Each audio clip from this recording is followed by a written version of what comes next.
ರಾಮ ಮಂತ್ರವ ಜಪಿಸೋ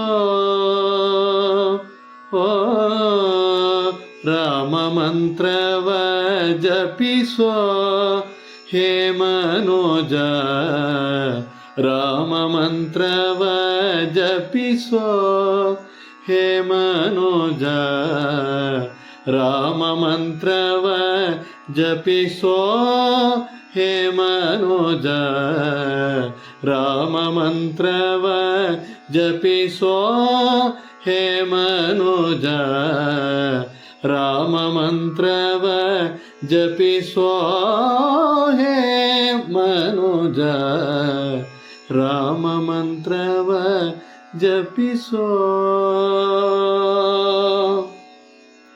ಓ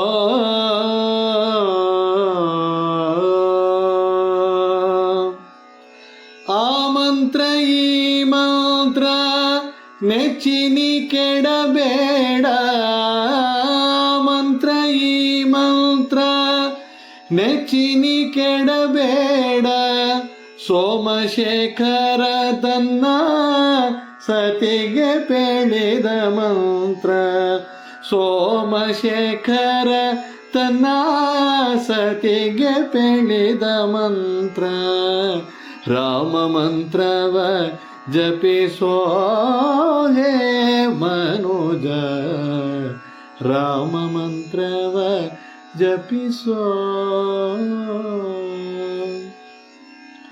ಸಕಲ ವೇದಂಗಳಿಗೆ ಸಾರವೇ ನಿಪ ಮಂತ್ರ ಸಕಲ ವೇದಂಗಳಿಗೆ ಸಾರವೇ ನಿಪ ಮಂತ್ರ ಮುಕ್ತಿ ಮಾರ್ಗಕ್ಕೆ ಇದೇ ಮೂಲ ಮಂತ್ರ ಮುಕ್ತಿ ಮಾರ್ಗಕ್ಕೆ ಇದೇ ಮೂಲ ಮಂತ್ರ ಭಕುತಿ ರಸಕ್ಕೆ ಬಟ್ಟೆ ಒಮ್ಮೆ ತೋರುವ ಮಂತ್ರ ಭಕುತಿ ರಸಕ್ಕೆ ಬಟ್ಟೆ ಒಮ್ಮೆ ತೋರುವ ಮಂತ್ರ ಸುಖ ನಿಧಿ ಪುರಂದರ ವಿಠಲನ ಮಗ ಮಂತ್ರ ಸುಖ ನಿಧಿ ಪುರಂದರ ವಿಠಲನ ಮಗ ಮಂತ್ರ ರಾಮ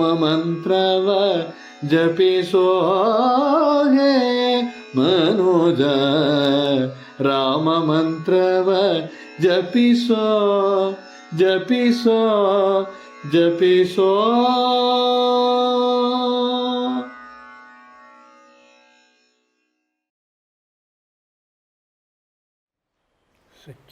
ಸಚ್ಚಿದಾನಂದರೂಪಾಯ ಬಿಂದುನಾದಾಂತರಾತ್ಮನೆ ಆದಿಮಧ್ಯಾಂತಶೂನ್ಯಾಯ ಗುರುಣಾಂ ಗುರವೇ ನಮಃ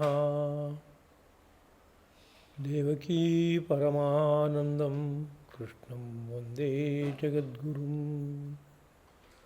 ಸರ್ವೋಪನಿಷದೋ ಗಾವಃ ದೋಗ್ಧಾ ಗೋಪಾಲನಂದನಃ ಪಾರ್ಥೋ ವತ್ಸಃ ಸುಧೀರ್ಭೋಕ್ತಾ ದುಗ್ಧಂ ಗೀತಾಮೃತಂ ಮಹತ್. ವಿಶ್ವಮೂಲದಲ್ಲಿ ಬೆಳಗುತ್ತಿರುವ ಪರಂಜ್ಯೋತಿ ರೂಪವಾದ ಗುರುತತ್ವಕ್ಕೆ ನಮೋ ನಮಃ.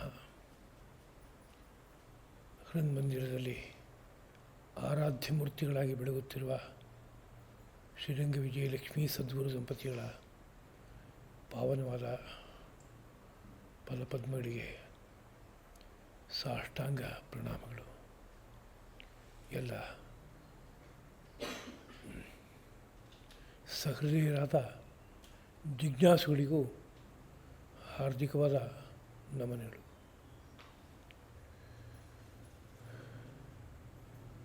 ಭಗವದ್ಗೀತಾ ಪ್ರವಚನ ಮಾಲಿಕೆಯ ಮುಂದುವರಿಕೆ 13ನೇ ಅಧ್ಯಾಯ ಕ್ಷೇತ್ರಜ್ಞ ಯೋಗ ಅಧ್ಯಾಯದ ಸಾರವನ್ನು ಯಥಾಶಕ್ತಿ ಯಥಾಮತಿ ಪ್ರಸ್ತುತಗೊಳಿಸೋದಕ್ಕೆ ಉದ್ಯುಕ್ತನಾಗಿದ್ದೇನೆ. ಈ ಹಿಂದಿನ ಅಧ್ಯಾಯ ಭಕ್ತಿಯೋಗ ತತ್ವಜ್ಞಾನಾಪೇಕ್ಷಿಗಳಾದಂಥ ವಿರಕ್ತರು, ಸನ್ಯಾಸಿಗಳು ಯಾವ ತರಹ ನಿಷ್ಠೆಯನ್ನು ಇಟ್ಕೊಂಡು ತತ್ವ ಸಾಕ್ಷಾತ್ಕಾರಕ್ಕೆ ಪ್ರಯತ್ನ ಪಡಬೇಕು ಎಂಬ ವಿಷಯ ಉಕ್ತವಾದದ್ದಾಗಿದೆ. ಅವರು ಯಾವ್ಯಾವ ವಿಷಯವನ್ನು ಸ್ಪಷ್ಟವಾಗಿ ಅರ್ಥ ಮಾಡಿಕೊಂಡವರಾಗಬೇಕು ಮತ್ತು ಯಾವ ಮನೋಧರ್ಮದಿಂದ ಕೂಡಿದವರಾಗಿರಬೇಕು ಎಂಬ ವಿಷಯವನ್ನು ಕುರಿತು ಈ ಅಧ್ಯಾಯದಲ್ಲಿ ಪ್ರಸ್ತಾಪ ಶ್ರೀಕೃಷ್ಣ ಪ್ರಭು ಮಾಡ್ತಾ ಇದ್ದಾನೆ. ಕ್ಷೇತ್ರಜ್ಞ ಯೋಗ ಎಂಬುದಾಗಿ ಅಧ್ಯಾಯದ ನಾಮ. ಕ್ಷೇತ್ರ ಅನ್ನೋ ಶಬ್ದಕ್ಕೆ ತೋಟ, ಗದ್ದೆ, ಹೊಲ ಇವೆಲ್ಲ ಅರ್ಥ ಇದೆ ರೂಢಿನಲ್ಲಿ. ಯಾರಾದರೂ ಒಬ್ಬ ಒಂದು ಕ್ಷೇತ್ರವನ್ನು ಉಳ್ಳವನಾಗಿದ್ದರೆ ಆ ಕ್ಷೇತ್ರದ ಪರಿಚಯವನ್ನು ಇಟ್ಕೊಂಡು ಅದನ್ನು ಬಳಸ್ಕೊಂಡು ತಾನು ಹೇಗೆ ಉದ್ಧಾರವನ್ನು ಕಾಣಬೇಕು ಅಂತ ಆಲೋಚನೆ ಮಾಡಬೇಕಾದ್ದು ಕರ್ತವ್ಯ. ಒಂದು ಕಡೆಯಲ್ಲಿ ತನ್ನ ಬಗ್ಗೆ ತನಗೊಂದು ಆಮೂಲಾಗ್ರವಾದ ಪರಿಚಯ, ತಾನು ಬದುಕಿರುವ ಕ್ಷೇತ್ರದ ಬಗ್ಗೆ ಆಮೂಲಾಗ್ರವಾದ ಪರಿಚಯ ಎರಡೂ ಇದ್ದರೆ ಯಾವುದೇ ಅಪಾಯಕ್ಕೆ ಒಳಗಾಗದೇ ತುಂಬ ಸುಂದರವಾಗಿ ಬದುಕೋಕ್ಕೆ ಸಾಧ್ಯವಾಗುತ್ತೆ. ಹಾಗೆ ಯಾರೋ ಒಬ್ಬ ಅಕ್ಷರ ರೂಪವಾದ ಪರಬ್ರಹ್ಮವನ್ನು ಉಪಾಸನೆ ಮಾಡುವವನಾಗಿರಲಿ, ಯಾರೋ ಒಬ್ಬ ಶ್ರೀಕೃಷ್ಣನ ವಿಶ್ವರೂಪವನ್ನು ಭಾವಿಸಿ, ಅವನ ಭೌತಿಕವಾದ ರೂಪವನ್ನು ಭಾವಿಸಿ, ಅಂದರೆ ಅವನು ಅವತಾರ ರೂಪವಾಗಿ ಕಾಣಿಸ್ಕೊಂಡಾಗ ಯಾವ ರೂಪ ಇತ್ತೋ ಆ ರೂಪವನ್ನು ಭಾವಿಸಿ ಆ ಮಾರ್ಗವಾಗಿ ಭಗವಂತನನ್ನು ಹೋಗಿ ಸೇರಬೇಕು ಅಂತ ಆಲೋಚನೆ ಮಾಡಿದ್ರೆ ಅಗತ್ಯವಾಗಿ ಅವನು ಅವಲಂಬಿಸಿರುವಂಥ ಈ ಶರೀರದ ಬಗ್ಗೆ ಒಂದು ಪರಿಚಯವನ್ನು ಇಟ್ಕೋಬೇಕಾಗುತ್ತೆ. ಇಲ್ಲಿ ಒಳಗಡೆ ಇರುವಂತಹ ಅಂತಃಕರಣಗಳ ಬಗ್ಗೆ ಪರಿಚಯ ಇಟ್ಕೋಬೇಕಾಗುತ್ತೆ. ಅವನ್ನೆಲ್ಲ ಹೇಗೆ ಬಳಸ್ಕೋಬೇಕು ಅನ್ನೋ ಬಗ್ಗೆ ಪರಿಚಯ ಬೇಕು. ಅವೆಲ್ಲ ಇದ್ದಾಗ ಒಂದು ಈ ಮಾನವ ಯಂತ್ರವನ್ನು ಸಾರ್ಥಕವಾಗಿ ಬಳಸ್ಕೊಂಡು ಇದರಿಂದ ಏನು ಅದ್ಭುತವಾದಂಥ ಒಂದು ಸಾಧನೆಯನ್ನು ಮಾಡೋಕ್ಕಾಗುತ್ತೋ ಆ ಸಾಧನೆಯನ್ನು ಮಾಡೋಕ್ಕೆ ಸಾಧ್ಯವಾಗುತ್ತೆ. ಆ ಬಗ್ಗೆ ಈ ಅಧ್ಯಾಯದಲ್ಲಿ ವಿಷಯಗಳು ಪ್ರಸ್ತುತವಾಗಿವೆ. ಯಾವ ತ್ರಿಗುಣಾತ್ಮಕವಾದಂಥ ಪ್ರಕೃತಿ ಎಂಬುದುಂಟೋ ಆ ಪ್ರಕೃತಿಯು ಇಲ್ಲಿ ವಾಸ ಮಾಡುವ ಯಾರೋ ಒಬ್ಬ ಪುರುಷನಿಗೆ ಒಂದು ಪುರರೂಪವಾದ ಶರೀರವನ್ನು ಅವಲಂಬಿಸಿಕೊಂಡು ಬದುಕುವ ಪುರುಷನಿಗೆ ನಾನಾ ಇಂದ್ರಿಯ ಸುಖಗಳನ್ನು ಕೊಡೋದಕ್ಕೆ ಅದು ಕಾರಣವಾಗುತ್ತೆ. ಅದೇ ರೀತಿಯಲ್ಲಿ ಈ ಶರೀರ ಯಂತ್ರವನ್ನು ಬಳಸ್ಕೊಂಡು ಇದನ್ನು ಸೋಪಾನವಾಗಿ ಇಟ್ಕೊಂಡು ಅಪವರ್ಗವನ್ನು, ಮೋಕ್ಷವನ್ನು ಪಡೆಯೋದಕ್ಕೂ ಸಾಧ್ಯವಾಗುತ್ತೆ. ಇದನ್ನು ಭೋಗ ಮತ್ತು ಮೋಕ್ಷ ಅನ್ನೋ ಪದದಿಂದ ಕರಿಬೋದು. ಭೋಗವನ್ನು ಅನುಭವಿಸೋದಕ್ಕೆ, ಈ ಭೌತಿಕ ಕ್ಷೇತ್ರದ ಸುಖವನ್ನು ಅನುಭವಿಸೋದಕ್ಕೆ, ಹಾಗೆ ಮೋಕ್ಷವನ್ನು ಅನುಭವಿಸೋದಕ್ಕೆ ಈ ಶರೀರ ಯಂತ್ರವನ್ನು ಬಳಸ್ಕೊಳ್ಳೋದು ಅನಿವಾರ್ಯ. ಆ ನೇರದಲ್ಲಿ ವಿಷಯದ ಪ್ರಸ್ತಾಪ ಇದೆ. ಮೊದಲನೇ ಶ್ಲೋಕ, ಇದಂ ಶರೀರಂ ಕೌಂತೆಯ ಕ್ಷೇತ್ರಮಿತ್ಯಭಿಧೀಯತೆ ಏತದ್ಯೋ ವೇತ್ತಿ ತಂ ಪ್ರಾಹುಃ ಕ್ಷೇತ್ರಜ್ಞ ಇತಿ ತದ್ವಿದಃ. ಈ ಶರೀರಕ್ಕೆ ಕ್ಷೇತ್ರ ಎಂಬುದಾಗಿ ಹೆಸರು ಅಂತ. ಕ್ಷೇತ್ರ ಅನ್ನೋ ಪದವನ್ನು ಕ್ಷತಾತ್ ತ್ರಾಯತೆ, ಆಗುವ ಗಾಯಗಳನ್ನು ದೂರ ಮಾಡಿ ಕಾಪಾಡುತ್ತೆ ಅನ್ನುವ ಒಂದು ಅರ್ಥದಲ್ಲಿ ಪ್ರಯೋಗ ಮಾಡೋದುಂಟು. ಅಂದರೆ ಈ ದೇಹ ಯಂತ್ರವನ್ನು ಹೊಂದಿ ಬಾಳ್ತಾ ಇರುವಾಗ ಅಲ್ಲಲ್ಲೇ ದೇಹಕ್ಕೆ ಭೌತಿಕವಾಗಿ ಆಘಾತಗಳಾಗ್ಬೋದು.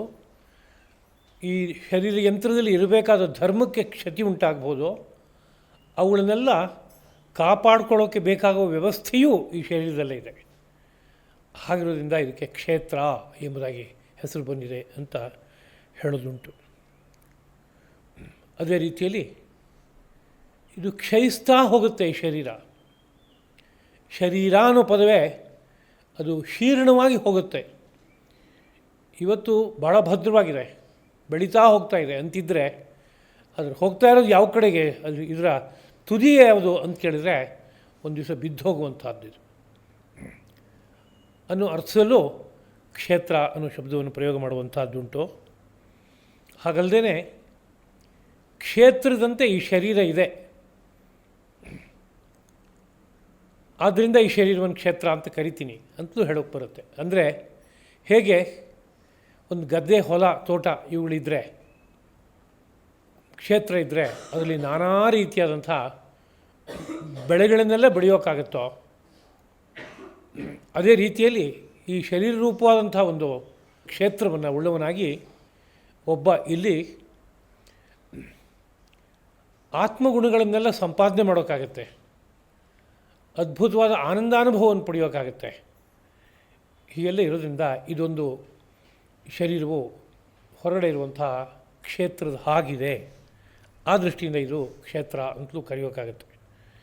ಇಂತಹ ಕ್ಷೇತ್ರದ ಬಗ್ಗೆ ಯಾರು ಪೂರ್ಣವಾದ ಪರಿಚಯ ಇಟ್ಕೊಂಡಿದ್ದಾನೋ ಅವನನ್ನು ಕ್ಷೇತ್ರಜ್ಞ, ಕ್ಷೇತ್ರಂ ಜಾನಾತಿ, ಚೆನ್ನಾಗಿ ಅದನ್ನು ಅರ್ಥ ಮಾಡ್ಕೊಂಡಿದ್ದಾನೆ ಎಂಬುದಾಗಿ ತದ್ವಿಧ, ಈ ಬಗ್ಗೆ ಪರಿಚಯ ಉಳ್ಳವರು, ಅಂದರೆ ಈ ಶರೀರ ಯಂತ್ರದಲ್ಲಿ ಏನೇನಿದೆ ಅವೆಲ್ಲವನ್ನು ಚೆನ್ನಾಗಿ ಅರ್ಥ ಮಾಡಿಕೊಂಡವರು ಕರೀತಾರೆ. ಎಲೈ ಅರ್ಜುನ, ಕ್ಷೇತ್ರಜ್ಞಂ ಚಾಪಿ ಮಾಂ ವಿದ್ಧಿ ಸರ್ವಕ್ಷೇತ್ರೇಷು ಭಾರತ. ಎಲೈ ಭಾರತನೇ, ಎಲ್ಲೆಲ್ಲಿ ಕ್ಷೇತ್ರ ಎಂಬುದಿದೆಯೋ, ದೇಹವೆಂಬುದಿದೆಯೋ ಅಲ್ಲೆಲ್ಲ ಕ್ಷೇತ್ರಜ್ಞನಾಗಿ ನಾನು ನೆಲೆಸಿದ್ದೀನಪ್ಪ. ಈ ಕ್ಷೇತ್ರದ ಬಗ್ಗೆ, ಈ ಒಳಗಡೆ ಇರುವ ಕ್ಷೇತ್ರಜ್ಞನ ಬಗ್ಗೆ ಏನಾದರೂ ತಿಳುವಳಿಕೆ ಗಳಿಸೋದಾದರೆ ಅದೇ ನಿಜವಾದ ತಿಳುವಳಿಕೆ, ಅದೇ ಸರಿಯಾದ ತಿಳುವಳಿಕೆ. ಸಮಗ್ರವಾದ ಜೀವನದಲ್ಲಿ ತುಂಬ ಮುಖ್ಯವಾಗಿ ಅರ್ಥ ಮಾಡ್ಕೋಬೇಕಾಗಿರೋದು ಅಂದರೆ ಯಾವುದು ಅಂತ ಕೇಳಿದರೆ, ಈ ಕ್ಷೇತ್ರದ ಸ್ವರೂಪ ಏನೋ, ಇದನ್ನು ನಾನು ಹೇಗೆ ಬಳಸ್ಕೋಬಹುದು, ಈ ಕ್ಷೇತ್ರದೊಳಗಡೆ ಕ್ಷೇತ್ರಜ್ಞ ಅಂತ ಒಬ್ಬ ಇದ್ದಾನೆ ಅಂತಾದರೆ ಅವನು ಯಾರು, ಹೇಗಿದ್ದಾನೆ, ಅವನನ್ನು ದರ್ಶನ ಮಾಡೋದು ಹೇಗೆ, ಈ ವಿಷಯವನ್ನು ಅರ್ಥ ಮಾಡ್ಕೊಳ್ಳೋದೇ ಸರಿಯಾದ ಜ್ಞಾನ, ಸಮ್ಯಕ್ ಜ್ಞಾನ ಎಂಬುದಾಗಿ ಕರೆಯಲ್ಪಡುತ್ತೆ. ಮತ್ತು ಈ ಕ್ಷೇತ್ರದ ಬಗ್ಗೆ ಏನೇನು ಅರ್ಥ ಮಾಡ್ಕೋಬೇಕಾಗಿದೆಯೋ, ಇದರಲ್ಲಿ ಏನೇನಿದೆ, ಯಾವ್ಯಾವ ರೀತಿಯಾದ ವಿಕಾರಗಳು ಇದರಲ್ಲಿದೆ, ಅಂದರೆ ಯಾವ್ಯಾವ ರೂಪವನ್ನು, ಹೊಸ ಹೊಸ ರೂಪವನ್ನು ಸ್ವೀಕಾರ ಮಾಡುವಂತಹದ್ದು ಇದರಲ್ಲಿದೆ. ಇದರಲ್ಲಿ ಯಾವುದರಿಂದ ಯಾವುದು ಆಗ್ತಾ ಹೋಗುತ್ತೆ, ಇಲ್ಲಿ ವಾಸ ಮಾಡುವಂತಹ ಕ್ಷೇತ್ರಜ್ಞ ಯಾವ ಪ್ರಭಾವವನ್ನು ಇಟ್ಕೊಂಡವನಾಗಿದ್ದಾನೆ, ಇದನ್ನು ನಾನು ಸಂಕ್ಷೇಪವಾಗಿ ನಿನಗೆ ತಿಳಿಸ್ತೀನಪ್ಪ, ಕೇಳು ಚೆನ್ನಾಗಿ. ಈ ವಿಷಯ ಋಷಿಗಳಿಂದ ನಾನಾ ಛಂದಸ್ಸುಗಳಲ್ಲಿ ಬೇಕಾದ ಹಾಗೆ ಹೇಳಲ್ಪಟ್ಟಿದೆ. ಅಲ್ಲದೇ ಬ್ರಹ್ಮಸೂತ್ರದ ಪದಗಳಿಂದಲೂ ಬ್ರಹ್ಮವನ್ನು ಸಂಕ್ಷಿಪ್ತವಾಗಿ ಸಾರುವ ಉಪನಿಷದ್ ವಾಕ್ಯಗಳಿಂದಲೂ, ಬ್ರಹ್ಮಸೂತ್ರ ರೂಪವಾಗಿರುವಂತಹ ಗ್ರಂಥಗಳಿಂದಲೂ ಸಹೇತುಕವಾಗಿ, ಕಾರ್ಯಕಾರಣಬದ್ಧವಾಗಿ ನಿರೂಪಿಸಲ್ಪಟ್ಟದ್ದಾಗಿದೆ. ಈ ಶರೀರದಲ್ಲಿ ಪ್ರಧಾನವಾಗಿ ಮಹಾಭೂತಗಳು 5 ಇವೆ. ಮಹಾಭೂತಗಳು ಅನ್ನೋದಕ್ಕೆ ಪಂಚ ತನ್ಮಾತ್ರಗಳು ಅಂತ ಇಟ್ಕೋಬೇಕಾಗತ್ತೆ.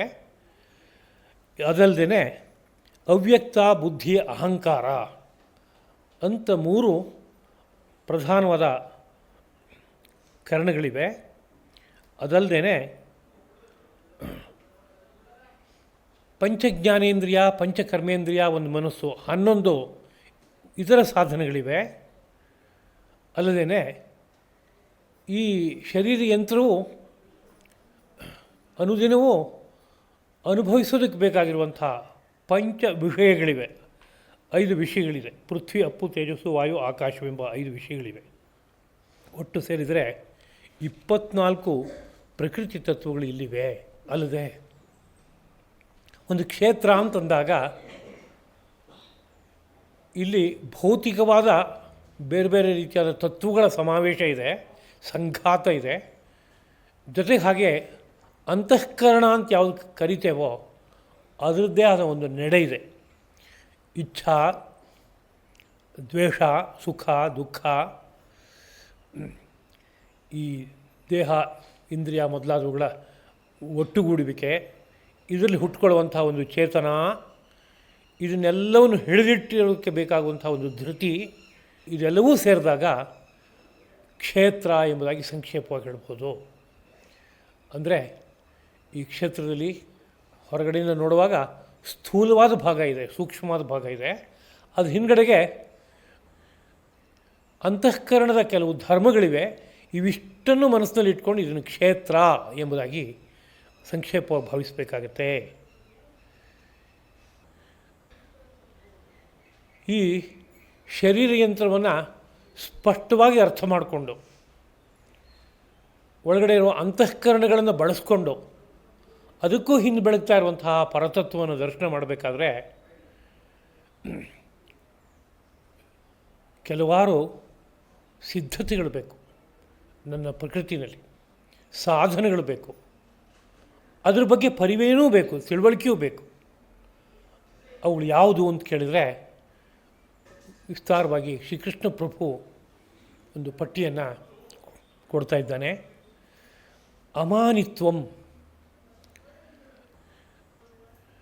ಕೆಟ್ಟ ಅಹಂಕಾರದಿಂದ ತುಂಬಿ ತನ್ನನ್ನು ತಾನು ಪ್ರಶಂಸನೆ ಮಾಡಿಕೊಳ್ಳುವಂಥ ಗುಣನ ಮಾನಿತ್ವ ಅಂತ ಕರೆದು ಅದಿರಬಾರ್ದು, ಅಮಾನಿತ್ವ ಇರಬೇಕು. ಅದಂಭಿತ್ವಂ, ತಾನು ಮಾಡುವ ಧಾರ್ಮಿಕ ಕಾರ್ಯಗಳನ್ನು ಉಲ್ಲೇಖ ಮಾಡ್ಕೊಂಡು ಕೀರ್ತಿಯನ್ನು ಪ್ರತಿಷ್ಠೆಯನ್ನು ಗಳಿಸ್ಕೊಳ್ಳೋಕೆ ಹೋಗ್ತಾನೆ. ದಂಭ, ತೋರ್ಗಾಣಿಕೆಗೋಸ್ಕರ ಧರ್ಮಕರ್ಮಗಳನ್ನು ಇಟ್ಕೋತಾನೆ ಅಂತ ಅದರ ತಪ್ಪದು, ಹಾಗಿರಬಾರ್ದು. ಅಹಿಂಸಾ, ಯಾವ ಜೀವಕೋಟಿಗಳಿಗೂ ಹಿಂಸೆ ಮಾಡಬಾರ್ದು. ಕ್ಷಾಂತಿ, ಇಲ್ಲಿ ಸಮುದ್ರದಲ್ಲಿ ಇದ್ದವನು ಅಲೆ ಬರಬಾರ್ದು ಅಂತ ಯೋಚನೆ ಮಾಡಿದ್ರೆ ಹೇಗೋ ಹಾಗೆ ಇಲ್ಲಿ ಸುಖ ದುಃಖಗಳು ಬರಬಾರ್ದು ಅಂತ ಯೋಚನೆ ಮಾಡೋಕ್ಕಾಗಲ್ಲ. ಪ್ರತಿ ಕ್ಷಣ ಏನು ಬೇಕಾದರೂ ಸುಖ ದುಃಖಗಳು ಬರ್ಬೋದು. ನಮ್ಮ ಪ್ರಾಚೀನ ಕರ್ಮಗಳು ಹೇಗಿದೆ, ಈ ಜೀವನದ ಕರ್ಮಗಳು ಹೇಗಿದೆ, ಇದಕ್ಕೆ ತಕ್ಕಂತೆ ಸುಖವೋ ದುಃಖವೋ ಬರ್ತಾ ಇರುತ್ತೆ. ಅದನ್ನೆಲ್ಲವೂ ಸಮಾಧಾನದಿಂದ ಸಹಿಸುವಂತಹ ಕ್ಷಾಂತಿ ಬೇಕು. ಮತ್ತು ಮನಸ್ಸಿನಲ್ಲಿ ಏನು ಸಂಕಲ್ಪವೋ ಚಿಂತನೆಯೋ ಮಾತಿನಲ್ಲಿ ಅದೇ ವ್ಯಕ್ತವಾಗ್ತಾ ಮುಂದಕ್ಕೆ ಕ್ರಿಯಾಕಲಾಪಗಳಲ್ಲೂ ಅದೇ ಹೊರಗಡೆ ವ್ಯಕ್ತವಾಗುವಂತೆ ಆದಾಗ ಒಂದು ಆರ್ಜವ್ಯವೆಂಬ ಗುಣ ಅದು ಅಗತ್ಯವಾಗಬೇಕು. ಆಚಾರ್ಯೋಪಾಸನಂ, ಇದೊಂದು ಗಾಢಾಂಧಕಾರದಲ್ಲಿ ಬಂದು ಇಳಿದಂತಹ ಸ್ಥಿತಿ ಜೀವಕ್ಕೆ. ಏನೂ ಗೊತ್ತಾಗ್ತಾ ಇಲ್ಲ, ಎಲ್ಲೆಲ್ಲಿ ಏನೇನೋ ಇದೆ, ಯಾವ್ಯಾವ ಕಾರ್ಯ ಮಾಡಿದ್ರೆ ಯಾವ್ಯಾವ ಥರ ಅನುಕೂಲ ಯಾವುದು ಪ್ರತಿಕೂಲ ಯಾವುದು ಯಾವುದೊಂದು ಗೊತ್ತಾಗದೇ ಇರುವಂಥ ಸ್ಥಿತಿ. ಹೀಗಿರುವಾಗ ಯಾರಾದರೂ ಒಬ್ಬ ಮಾರ್ಗದರ್ಶಕ ಬೇಕೋ, ಅವನನ್ನು ಪರಮಶ್ರೇಷ್ಠನಾದಂತಹ ವ್ಯಕ್ತಿಯನ್ನಾಗಿ ಭಾವಿಸ್ತಾ ಉಪಾಸನೆಯನ್ನು ಮಾಡಬೇಕಾಗತ್ತೆ, ಆಚಾರ್ಯ ಉಪಾಸನೆಯನ್ನು ಮಾಡಬೇಕಾಗತ್ತೆ. ಶೌಚಂ, ದೇಹ, ಇಂದ್ರಿಯ, ಮನಸ್ಸು, ಬುದ್ಧಿ ಇವುಗಳಲ್ಲಿ ಸಲ್ಲದ ಭಾಗಗಳು ಬಂದು ಸೇರ್ಕೋಬಾರ್ದು, ಅದಷ್ಟನ್ನು ತೆಗಿಬೇಕು. ಶೌಚ. ಸ್ಥೈರ್ಯಂ, ಯಾವುದಾದ್ರೂ ಒಂದು ಮನಸ್ಸಂಕಲ್ಪ ಇಟ್ಕೊಂಡು ಕೂತೆ ಅಂದರೆ ಅಲ್ಲಿಂದ ಮತ್ತೆ ಆ ಸಂಕಲ್ಪ ಪೂರ್ತಿಯಾಗೋ ತನಕ ಕದಲೋಲ್ಲ ಅನ್ನೋ ರೀತಿಯಾದಂಥ ಒಂದು ಸ್ಥಿರತ್ವ ಬೇಕು. ಅದಕ್ಕಾಗಿ ಜೊತೆಗೆ ಆತ್ಮವಿನಿಗ್ರಹ, ತನ್ನ ಪಂಚೇಂದ್ರಿಯಗಳನ್ನು, ಶರೀರವನ್ನು, ಪಂಚಜ್ಞಾನೇಂದ್ರಿಯ, ಪಂಚಕರ್ಮೇಂದ್ರಿಯ, ತನ್ನ ಶರೀರ ಇಷ್ಟನ್ನೂ ಸಹ ಹತೋಟಿಯಲ್ಲಿ ಇಟ್ಕೋಬೇಕಾದ ಅವಶ್ಯಕತೆ ಇದೆ. ಮತ್ತು ಹಾಗೆ ಹತೋಟಿಯಲ್ಲಿ ಇಟ್ಕೋಬೇಕಾದ್ರೆ ಈ ಪಂಚೇಂದ್ರಿಯಗಳ ವಿಷಯಗಳೇನೇನಿದೆ, ರೂಪರಸಗಂಧ, ಸ್ಪರ್ಶ, ಶಬ್ದ, ಈ ಇಂದ್ರಿಯ ವಿಷಯಗಳ ಬಗ್ಗೆ ವೈರಾಗ್ಯ ಇರಬೇಕಾಗಿತ್ತು. ಅದರಲ್ಲಿ ಅಂಟಿರಬಾರ್ದು. ಅದನ್ನು ಅನಿವಾರ್ಯವಾಗಿ ಈ ಜೀವನ ಯಾತ್ರೆ ವ್ಯವಸ್ಥಿತವಾಗಿ ನಡೆಯೋಕ್ಕೆ ಎಷ್ಟು ಬೇಕೋ ಅಷ್ಟನ್ನ ಬಳಸ್ಕೋತಾ ಇದ್ದೀನಿ, ಅದಕ್ಕೆ ಅಂಟ್ಕೊಂಡಿಲ್ಲ ಅನ್ನೋ ರೀತಿಯ ಸ್ಥಿತಿ ಇರಬೇಕು. ಅನಹಂಕಾರ, ತನ್ನ ಬಗ್ಗೆ ಒಂದು ತಪ್ಪು ಭಾವ ಇರಬಾರ್ದು, ಅಹಂಕಾರ ಎಂಬುದು ಇರಬಾರ್ದು. ಜನ್ಮ ಮೃತ್ಯು ಜರಾವ್ಯಾಧಿ ದುಃಖ ದೋಷಾನುದರ್ಶನಂ.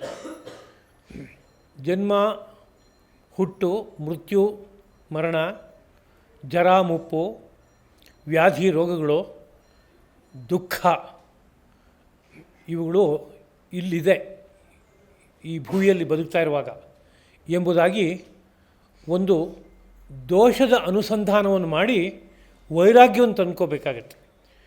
ಇದನ್ನೇ ಭದ್ರವಾಗಿ ಅವಲಂಬಿಸ್ಕೊಂಡ್ರೆ ಇಲ್ಲಿ ಸಮಸ್ಯೆ ಇದೆ, ಇದು ಅಸ್ಥಿರವಾದದ್ದು, ಇಲ್ಲಿ ನಾನಾ ತರಹದ ದುಃಖಗಳು ಬಂದು ಒದಗುತ್ತವೆ, ಆದ್ದರಿಂದ ಇಲ್ಲಿಂದ ಪಾರಾಗೋದಕ್ಕೆ ಬೇಕಾಗುವ ಚಿಂತನೆ ಮಾಡಬೇಕು, ಇದರಿಂದ ನಾನು ಅಂಟುಕೊಳ್ಳದೆ ಬದುಕುವ ಕ್ರಮವನ್ನು ಕಲಿಬೇಕು ಎಂಬ ಬುದ್ಧಿ ಬರಬೇಕು. ಆಸಕ್ತಿ ಅಂಟ್ಕೊಳ್ಳದೇ ಇರುವಂಥದ್ದು, ಅನಭಿಷ್ವಂಗ, ವಿಷಯಗಳ ಜೊತೆಗೆ, ಪ್ರಾಪಂಚಿಕವಾದ ವಿಚಾರಗಳ ಜೊತೆಗೆ ಬೆಸೆಯದೇ ಇರುವಂಥದ್ದು. ಅದನ್ನೇ ಇನ್ನೊಂದು ಭಾಷೆಯಲ್ಲಿ ಹೇಳೋದಾದರೆ ಪುತ್ರ ದಾರ ಗೃಹಾದಿಷು, ಮಕ್ಕಳು, ಮಡದಿ, ಗೃಹ ಇವುಗಳಲ್ಲಿ ಬೆಸೆಯದೇ ಇರುವಂಥದ್ದು. ನಿತ್ಯಂಚ ಸಮಚಿತ್ತತ್ವ, ಸದಾಕಾಲದಲ್ಲೂ ಸಮಚಿತ್ತ ಅಂದರೆ ರಾಗದ್ವೇಷಗಳಿಲ್ಲದೆ ಎಲ್ಲ ಜೀವಿಗಳನ್ನು ಭಾವಿಸುವಂಥ ಒಂದು ನಡೆ. ಇಷ್ಟ ಅನಿಷ್ಟ ಉಪಪತ್ತಿಷು, ನನಗೆ ಇಷ್ಟವಾದದ್ದು ಯಾವುದೋ ಒಂದು ಬಂತು, ಅನಿಷ್ಟವಾದದ್ದು ಯಾವುದೋ ಒಂದು ಬಂತು, ಈ ಎರಡೂ ಸಂದರ್ಭದಲ್ಲೂ ಸಮಚಿತ್ತನಾಗಿರುವಂಥದ್ದು. ನನ್ನಲ್ಲಿ ಅವ್ಯಭಿಚರಿತವಾದ ಭಕ್ತಿ ಅಂದರೆ ಎಡೆಬಿಡದ ಭಕ್ತಿ, ಇವತ್ತಿದೆ ನಾಳೆ ಇರೋಲ್ಲ, ಇನ್ನೊಂದು ದಿವಸ ಬರುತ್ತೆ ಮತ್ತು ಇನ್ನೊಂದು ದಿವಸ ಹೊರಟೋಗುತ್ತೆ ಅಂತ ಆಗದೇ ಯಾವತ್ತಾವತ್ತೂ ಇರುವಂಥ ಒಂದು ಭಕ್ತಿ ಮತ್ತು ಏಕಾಂತವಾದ ಜಾಗದಲ್ಲಿ ವಾಸ ಮಾಡುವಂಥ ಒಂದು ನಡೆ, ಜನಸಮೂಹದಲ್ಲಿ ಆಸಕ್ತಿ ಇಲ್ಲದೆ ಇರುವಂಥದ್ದು. ಅಧ್ಯಾತ್ಮ ಜ್ಞಾನವೇ ನಿತ್ಯವಾದ ಜ್ಞಾನ, ಅದಲ್ಲದೆ ಇನ್ನೊಂದು ಜ್ಞಾನ ಯಾವತ್ತೂ ಉಳಿಯುವಂಥದ್ದಲ್ಲ. ಅದರಿಂದ ಅಧ್ಯಾತ್ಮದ ಜ್ಞಾನದ ಬಗ್ಗೆ ಅದು ನಿತ್ಯವಾದದ್ದು ಅನ್ನೋ ರೀತಿಯಾದಂಥ ಬುದ್ಧಿ. ತತ್ವಜ್ಞಾನವಾದರೆ ಏನೇನು ಲಾಭ ಆಗುತ್ತೆ ಅನ್ನೋ ಬಗ್ಗೆ ಒಂದು ಪರಿಚಯ. ಇದಿಷ್ಟು ಒಬ್ಬ ಆ ಪರತತ್ವವನ್ನು ದರ್ಶನ ಮಾಡಬೇಕಾದ್ರೆ ಇಟ್ಟುಕೊಳ್ಳಬೇಕಾದಂತಹ ಅತ್ಯಂತ ಮುಖ್ಯವಾದಂತಹ ಸಾಧನೆಗಳು. ಇವಿದ್ದರೆ ತುದಿ ತಲುಪೋ ಖಂಡಿತವಾಗಿಯೂ ಆಗುತ್ತೆ. ತುದಿ ಯಾವುದು ಅಂತ ಕೇಳಿದ್ರೆ ಜ್ಞಾನ ಒಂದು ದೃಷ್ಟಿಯಿಂದ. ಸತ್ಯಂ ಜ್ಞಾನಂ ಅನಂತಂ ಬ್ರಹ್ಮ ಎಂಬುದಾಗಿ ಉಪನಿಷತ್ನಲ್ಲಿ ಕೊಂಡಾಡಲ್ಪಡುವಂತಹ ಬ್ರಹ್ಮ ಜ್ಞಾನ. ಆ ಜ್ಞಾನಕ್ಕೆ ಇವಿಷ್ಟು ಸಾಧನವಾದ್ದರಿಂದ ಇದನ್ನೂ ಒಂದು ದೃಷ್ಟಿಯಿಂದ ಜ್ಞಾನ ಅಂತ ಕರಿಬೇಕು. ಇಂತಹ ವಿಷಯವೂ ನೀನು ಗೊತ್ತಿರಬೇಕು, ಇಂತಹ ವಿಷಯ ನಿನಗೆ ಜ್ಞಾನಕ್ಕೆ ಸಾಧನವಾಗಿದೆ ಅನ್ನೋ ವಿಷಯವೂ ಗೊತ್ತಿರಬೇಕು. ಇನ್ನು ಇಂತಹ ಜ್ಞಾನ ಸಾಧನೆಗಳನ್ನು ನಿನ್ನಲ್ಲಿ ನೀನು ಇಟ್ಕೊಂಡು ಏನನ್ನು ನೀನು ಅರ್ಥ ಮಾಡಬೇಕಾಗಿದೆ, ಜ್ಞೇಯವಾದದ್ದು ಯಾವುದು ಅಂತ ಕೇಳಿದರೆ ಅದನ್ನು ತಿಳಿಸ್ತೀನಿ ಕೇಳು. ಯಾವ ವಿಷಯವನ್ನು ಅರ್ಥ ಮಾಡಿಕೊಂಡ್ರೆ ನಿನಗೆ ಅಮೃತತ್ವವು ಬರುತ್ತೋ, ಇನ್ನು ಹುಟ್ಟು ಸಾವುಗಳ ಚಕ್ರದಲ್ಲಿ ಬದುಕು ಇಲ್ಲ, ನಾನು ಅದರಿಂದ ಪಾರಾದೇನೋ ರೀತಿಯಾದಂಥ ಸ್ಥಿತಿ ಬರುತ್ತೋ, ಮರಣವಿಲ್ಲದ ಸ್ಥಿತಿ ಬರುತ್ತೋ, ಆ ವಿಷಯವನ್ನು ತಿಳಿಸ್ತೀನಿ ಕೇಳು. ಅನಾದಿ ಮತ್ತು ಪರಂಬ್ರಹ್ಮ, ಆದಿಯನ್ನು ಹೊಂದದೇ ಇರುವಂತಹ ಯಾವ ಪರಬ್ರಹ್ಮವಿದೆಯೋ, ಯಾವುದು ಸತ್ ಎಂಬುದಾಗಿಯೂ ಕರೆಯಲ್ಪಡೋಲ್ವೋ, ಅಸತ್ ಎಂಬುದಾಗಿಯೂ ಕರೆಯಲ್ಪಡೋಲ್ವೋ, ಹಾಗಿರುವಂತಹ ವಿಚಿತ್ರವಾದ ಯಾವ ತತ್ವ ಇದೆಯೋ ಅದೇ ಜ್ಞೇಯ ಎಂಬುದಾಗಿ ಕರೆಯಲ್ಪಡುತ್ತೆ. ಅಂದರೆ ಅಗತ್ಯವಾಗಿ ತಿಳಿಯಲ್ಪಡಬೇಕಾದಂಥ ವಿಷಯ ಅದು. ಅಂದರೆ ನಾನಾ ಸಾಧನ ಸಂಪತ್ತನ್ನು ಸಂಪಾದನೆ ಮಾಡಿಕೊಂಡು ಅದೆಲ್ಲ ಜ್ಞಾನ ಸಾಧನೆ ಆದ್ದರಿಂದ ಅವುಗಳನ್ನು ಬಳಸಿ ಎಲ್ಲಿ ಹೋಗಿ ತಲುಪಬೇಕು ಅಂತ ಕೇಳಿದ್ರೆ ಜ್ಞೇಯಕ್ಕೆ ಹೋಗಿ ತಲುಪಬೇಕು. ಅಂದರೆ ಜ್ಞೇಯವನ್ನು, ಆ ಪರಬ್ರಹ್ಮವನ್ನು ಅರ್ಥ ಮಾಡ್ಕೋಬೇಕು. ಆ ಪರಬ್ರಹ್ಮವಾದರೂ ಹೇಗಿದೆ ಅಂತ ಕೇಳಿದ್ರೆ ಅದಕ್ಕೆ ಎಲ್ಲೆಲ್ಲೂ ಪಾಣಿ ಇದೆ, ಪಾದ ಇದೆ, ಅದಕ್ಕೆ ಎಲ್ಲೆಲ್ಲೂ ಕಣ್ಣಿದೆ, ಶಿರಸ್ಸಿದೆ, ಮುಖ ಇದೆ, ಎಲ್ಲ ವಿಷಯವನ್ನು ಅದು ಕೇಳುತ್ತೆ, ಎಲ್ಲವನ್ನೂ ಆವರಿಸಿ ನಿಂತುಬಿಟ್ಟಿದೆ. ಅಂದರೆ ಅದಿಲ್ಲದ ಜಾಗ ಇಲ್ಲ ಆ ಪರಬ್ರಹ್ಮ. ಆದ್ದರಿಂದ ಎಲ್ಲೆಲ್ಲಿ ಏನೇನು ನಡೆದರೂ ಅದೆಲ್ಲವೂ ಅದಕ್ಕೆ ತಿಳಿದೇ ಇರೋಕ್ಕೆ ಸಾಧ್ಯನೇ ಇಲ್ಲ. ಅದರಲ್ಲಿ ಎಲ್ಲ ಇಂದ್ರಿಯಗಳ ಗುಣಗಳಾದ ನಿಶ್ಚಯ, ಸಂಕಲ್ಪ, ಶ್ರವಣ ಮೊದಲಾದಂತಹ ನಡೆಗಳು ಕಾಣಿಸುತ್ತೆ. ಆದರೆ ಆ ಪರಬ್ರಹ್ಮಕ್ಕೆ ಯಾವುದಾದ್ರು ಇಂದ್ರಿಯಗಳಿದೆಯೇ ಅಂತ ಕೇಳಿದ್ರೆ ಯಾವುದೊಂದು ಇಂದ್ರಿಯ ಇಲ್ಲ. ಸರ್ವೇಂದ್ರಿಯ ವಿವರ್ಜಿತಂ, ಯಾವ ಇಂದ್ರಿಯಗಳಿಂದೂ ಆ ಪರಬ್ರಹ್ಮ ಕೂಡಿಲ್ಲ. ಆದರೆ ಆ ಎಲ್ಲ ಇಂದ್ರಿಯಗಳಿಂದ ಕೂಡಿದೆಯೋ ಎಂಬಂತೆ ನಮಗೆ ತೋರುತ್ತೆ. ಅದು ಯಾವುದಕ್ಕೂ ಅಂಟ್ಕೊಂಡಿಲ್ಲ, ಆಸಕ್ತವಾದದ್ದಾಗಿದೆ. ಆದರೆ ಎಲ್ಲವನ್ನೂ ತಾನು ಧರಿಸಿದೆ. ಅದರಲ್ಲಿ ಯಾವುದೇ ಗುಣ ಇಲ್ಲ, ಅದು ತ್ರಿಗುಣಾತೀತವಾದದ್ದು. ಆದರೆ ತ್ರಿಗುಣಮಯವಾದಂಥ ಈ ಸಮಗ್ರ ಸೃಷ್ಟಿಯನ್ನು ಅದು ಸಂಪೂರ್ಣವಾಗಿ ಅನುಭವಿಸ್ತಾ ಇದೆ. ಅದು ಈ ಜೀವಕೋಟಿಗಳ ಒಳಗೂ ಇದೆ, ಹೊರಗೂ ಇದೆ. ಆ ಪರತತ್ವ ಎಂಬುದು, ಪರಬ್ರಹ್ಮ ಎಂಬುದು ಅದು ಚರರೂಪವಾಗಿಯೂ ಗೋಚರವಾಗುತ್ತೆ, ಅಚರರೂಪವಾಗಿಯೂ ಗೋಚರವಾಗುತ್ತೆ. ಪರಮ ಸೂಕ್ಷ್ಮವಾಗಿರೋದ್ರಿಂದ ಅದನ್ನು ನಮ್ಮ ಬಾಹ್ಯವಾದ ಕಾರಣಗಳಿಂದ, ಸಾಧನಗಳಿಂದ ಅರ್ಥ ಮಾಡ್ಕೊಳ್ಳೋಕ್ಕೆ ಸಾಧ್ಯ ಇಲ್ಲ. ಒಂದು ದೃಷ್ಟಿಯಿಂದ ತುಂಬ ಹತ್ತಿರದಲ್ಲಿದೆ, ಇನ್ನೊಂದು ದೃಷ್ಟಿಯಿಂದ ತುಂಬ ದೂರದಲ್ಲಿರೋ ತತ್ವ. ಅದನ್ನು ಅರ್ಥ ಮಾಡ್ಕೊಳ್ಳೋಕ್ಕೆ ಬೇಕಾಗುವ ಸಿದ್ಧತೆ ಎಲ್ಲ ಇದೆ ಅಂತಾದರೆ ಕ್ಷಣಾರ್ಧದಲ್ಲಿ ಅರ್ಥ ಮಾಡ್ಕೊಳ್ಳೋಕ್ಕಾಗತ್ತೆ. ಆ ಸಿದ್ಧತೆಗಳನ್ನು ಸಂಪಾದನೆ ಮಾಡೋದು ಕಷ್ಟ ಸಾಧ್ಯ. ಸಿದ್ಧತೆಗಳಿಲ್ಲೇ ಇದ್ದಾಗ ಯಾವ ಕಾರಣಕ್ಕೂ ನೋಡೋಕ್ಕಾಗಲ್ಲ. ಅದರಿಂದ ತುಂಬ ದೂರದಲ್ಲಿದೆ, ಹತ್ತಿರದಲ್ಲಿದೆ, ದೂರದಲ್ಲಿದೆ, ಎರಡೂ ಆಗಿದೆ. ಅದು ಸ್ವಭಾವತಃ ಒಂದಾಗಿದೆ. ಅದರಲ್ಲಿ ವಿಭಾಗ ಮಾಡಿ ನೋಡೋಕ್ಕೆ ಬರೋಲ್ಲ. ಹಾಗಿದ್ದರೂ ಅದನ್ನು ನಾವು ಎಲ್ಲಿ ನೋಡ್ತಾ ಇದ್ದೀವಿ? ಈ ನಾನಾ ಜೀವಿಗಳಲ್ಲಿ ನೋಡ್ತಾ ಇದ್ದೀವಿ. ನೋಡುವಾಗ ಆ ಪರತತ್ವವು ಬೇರೆ ಬೇರೆ ಭಾಗವಾಗಿ, ಖಂಡ ಖಂಡವಾಗಿ ಒಬ್ಬೊಬ್ಬರಲ್ಲಿ ಒಂದೊಂದು ಇದೆ ಅನ್ನೋ ರೀತಿಯಲ್ಲಿ ನಮಗೆ ಅನಿಸುತ್ತೆ. ನಾವು ಯಾವ ಜೀವ, ಕ್ಷೇತ್ರಜ್ಞ, ಆತ್ಮ ಎಂಬುದಾಗಿ ಕರಿತೀವೋ ಅದು ಇವನಲ್ಲೊಂದು, ಅವನಲ್ಲೊಂದು ಎಂಬುದಾಗಿ ಬೇರೆ ಬೇರೆಯಾಗಿ ಕಾಣಿಸ್ತಾ ಇದೆ. ಆದರೆ ವಾಸ್ತವಿಕವಾಗಿ ಅದು ಅಖಂಡವಾದ ತತ್ವ.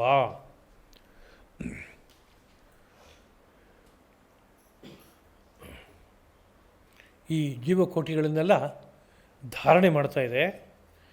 ಪ್ರಳಯ ಕಾಲದಲ್ಲಿ ಜೀವಕೋಟಿಗಳನ್ನೆಲ್ಲ ಧರಿಸುತ್ತೆ.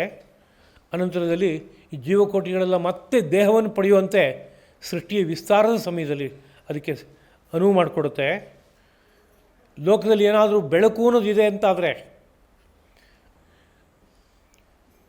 ಅಗ್ನಿ, ದೀಪ, ಅದಕ್ಕಿಂತ ದೊಡ್ಡದು ಅಂದರೆ ಚಂದ್ರ,